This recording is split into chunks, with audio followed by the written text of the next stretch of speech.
كل عمل هو إنجاز عظيم، وورا كل إنجاز أيادي خفية اشتغلت بجهد تفانت علشان تقدم للمجتمع نجاح ورا نجاح. العامل يتعب علشان احنا نرتاح، ولكن اليوم قررنا نسوي شيء مختلف.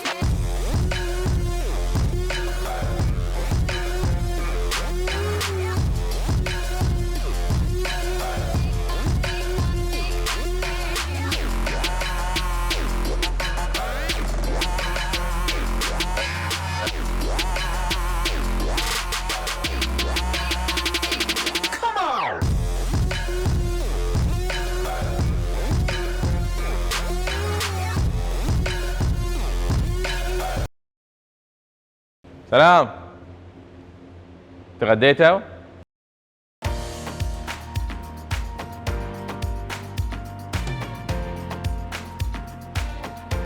I'm going to show you a carrot application.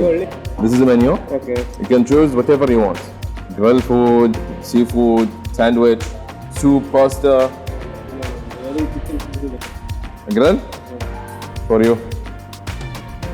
Same one? All chicken you want? Full chicken, half chicken. Biryani you want? Chicken biryani.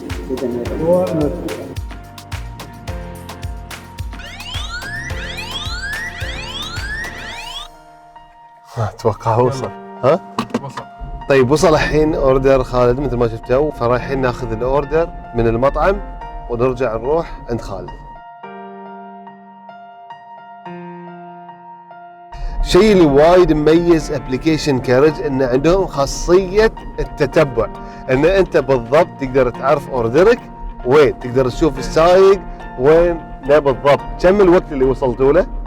ماكسيموم 30 إلى 35 دقيقة للتوصيل. كارج أول ما بدأ في الكويت، وما شاء الله نجحوا نجاح جدا كبير وتوسعوا إلى البحرين، وعلشان تضمن أن الأكل يوصل بسرعة ويوصل في الوقت المناسب وبالجودة المناسبة. كل سائق ياخذ أوردر واحد. من الشغلات اللي تميز أبليكيشن كارج أن عندهم الأوردر من مطاعم ما توفر أصلا خدمة توصيل قبل.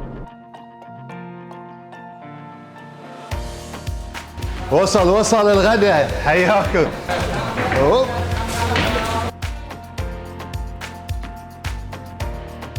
هذا من الشغلات اللي تميز كارج واللي انا صراحه وايد حبيتها، هو الهوت باك والكوت باك. هذه ميزتها، هذه تخيل توصل حتى بالكهرباء، تتركب بالسياره علشان يضمنون ان الاكل يوصلك حار.